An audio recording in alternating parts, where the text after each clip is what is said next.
Bonjour à tous et bienvenue sur Usitility. Aujourd'hui, nous allons voir comment jouer à Last Fiefdom sur PC en utilisant le tout nouveau BlueStacks 5, qui est conçu pour une vitesse fulgurante et une action de haute intensité. Nous pourrons facilement télécharger et installer Last Fiefdom et profiter du jeu sur notre PC Windows avec un clavier, une souris et un grand écran grâce à BlueStacks 5, qui est l'émulateur Android que nous recommandons pour jouer à Last Fiefdom. Alors sans plus attendre, passons à l'action. Tout d'abord mes amis, la toute première action à réaliser est d'ouvrir notre navigateur internet préféré. Nous avons ouvert à l'écran celui que nous utilisons le plus. Passons à la prochaine URL que je mets en évidence avec du vert.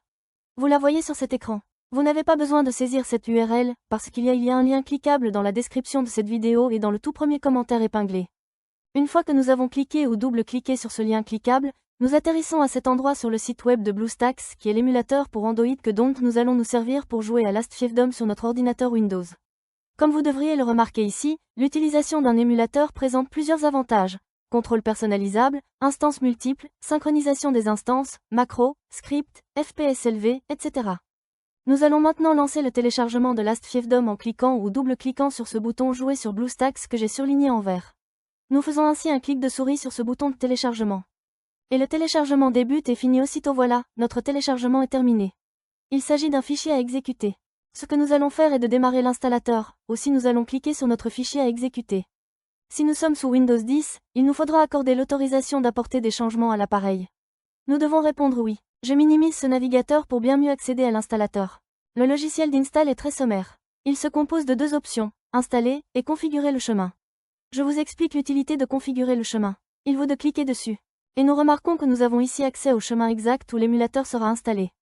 Si nous voulons modifier ce dossier, il nous faut cliquer sur le bouton « Sélectionner le chemin », après nous optons pour un tout autre répertoire et installons cet émulateur pour Android où nous le souhaitons. Je garde le répertoire par défaut. Je clique une ou deux fois sur « Retour ». Et je double-clique sur « Installer ». Voilà, ça se lance. Cette installation a commencé puis elle va effectuer le téléchargement de ces MOS qui sont affichés sur cet écran. Lorsque vous le téléchargerez, il y aura plus ou moins de mégaoctets, c'est normal. La vitesse pour le téléchargement peut être plus ou moins véloce, en fonction de Internet et de la disponibilité des serveurs de l'émulateur Android. Maintenant, c'est très rapide. Le téléchargement est terminé, et on passe maintenant à la phase d'installation. Avec BlueStacks 5, vous pouvez même réduire l'utilisation de la RAM en un seul clic. C'est particulièrement utile si vous rencontrez des problèmes de performance. En outre, vous pouvez activer le mode écho pour profiter d'une utilisation du CPU réduite de 87%, d'une utilisation du GPU réduite de 97% et d'un multitâche plus facile. Comme vous pouvez le constater, BlueStacks 5 est conçu pour offrir stabilité et performance lors de longues sessions de jeu. L'installation est déjà terminée pour moi. Maintenant, l'émulateur Android a démarré de lui-même. Comme vous pouvez le voir, en bas, on peut voir cette barre de progression qui va se remplir ensuite quand elle arrive à la fin. L'émulateur Android se lancera pour la toute première fois. En fait, l'émulateur Android s'est déjà lancé, le voilà pour la première fois.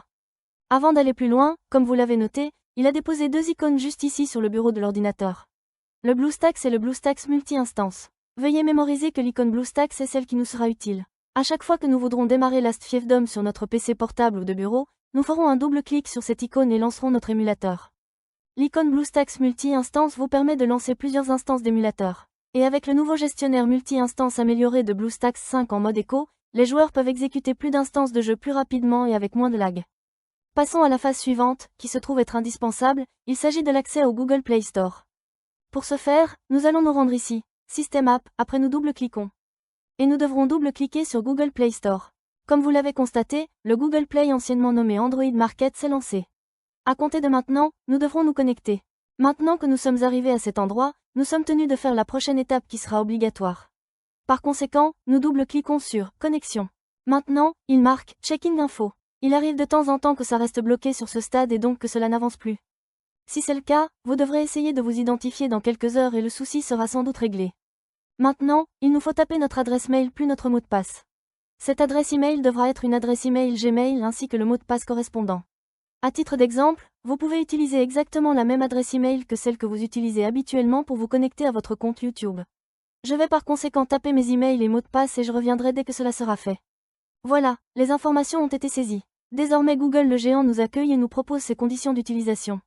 Nous sommes OK pour donner notre accord en cliquant sur le bouton « J'accepte ». Ensuite, il nous invite à garder nos sauvegardes sur le cloud. Vous pouvez laisser la case cochée aussi, ceci créera une copie des données de cet appareil MULE sur G Drive. Je ne vais pas cocher la case, mais libre à vous de la cocher. On double-clique simplement sur J'accepte. Google Play sera démarré par défaut et sans intervention de notre part. Dans le but d'installer ce jeu ou une toute autre appli Android, il nous faut faire un tour sur le bureau de l'émulateur Android en double-cliquant sur l'icône marquée en vert. Désormais, puisque nous avons accédé au bureau de l'émulateur Android, nous découvrons que nous pouvons utiliser le bouton Installer le jeu. Nous cliquons une ou deux fois sur ce bouton. Ici, nous avons sous les yeux notre jeu.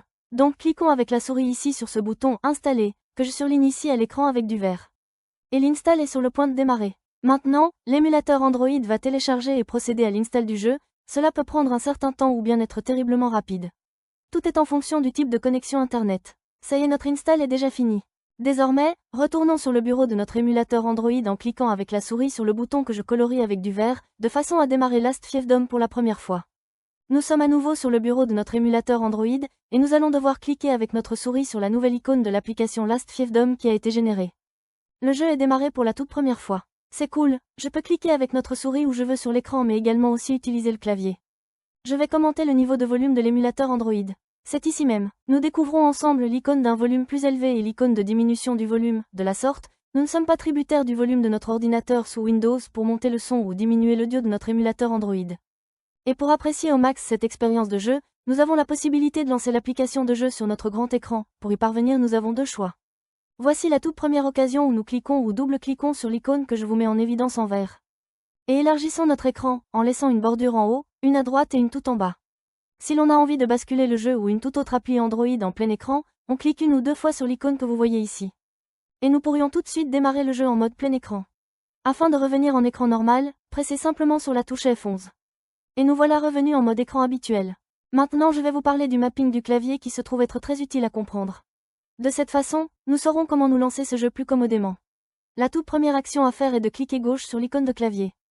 Et là, vous allez pouvoir opérer les réglages utiles. Je vais aller à l'essentiel en conservant la configuration par défaut, cependant si vous souhaitez la remplacer par une autre, vous avez tout ce qu'il vous faut pour le faire sans aucun danger. Comme vous pouvez le constater, l'émulateur Android est complètement dans notre langue. Cependant, il arrive de temps à autre que l'émulateur Android soit booté dans une autre langue, par exemple en allemand.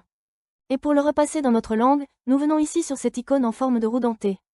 Et ici, dans Autres paramètres, nous double-cliquons sur le menu déroulant « Langue ». Nous allons pouvoir sélectionner la langue que nous voulons, français, anglais, mandarin, etc. Une fois la langue choisie, c'est le moment de sauvegarder, l'émulateur Android reboot ainsi le jeu. La prochaine fois que nous le démarrerons, nous accueillera également la langue de notre choix. Maintenant, il existe un aspect supplémentaire dont nous devons aussi tenir compte, et c'est que nous recevrons un email nous informant qu'un nouvel appareil est connecté à notre compte Google. Cet email sert à vérifier si nous avons établi la connexion de cet appareil. Effectivement, c'est bien le cas, il n'y a aucune raison de s'inquiéter, car en effet, l'émulateur simule un appareil Android. Et pour voir quel type d'appareil a été accent aigu MULE accent aigu, retournons à cet endroit, à la célèbre roue dentée et cliquons dessus. Et nous nous rendons à cet emplacement à l'option « Modèle ». Nous venons de découvrir que l'émulateur Android reproduit le comportement d'un smartphone de la marque Samsung. Nous allons donc recevoir un courriel indiquant qu'un nouvel appareil de la marque Samsung s'est connecté à notre compte Google. C'est tout pour ce tuto vidéo chers amis. Je souhaite de tout cœur qu'il vous ait plu, et mieux encore qu'il vous aura été utile. Si c'est le cas, donnez-lui un bon like, abonnez-vous. Et si vous souhaitez laisser un commentaire, des questions à me poser ou bien des suggestions, laissez-les dans la boîte de commentaires en bas de la vidéo. Cliquez gauche sur l'une des vidéos qui s'affichent sur votre écran et on se retrouve dans les prochaines vidéos. A plus.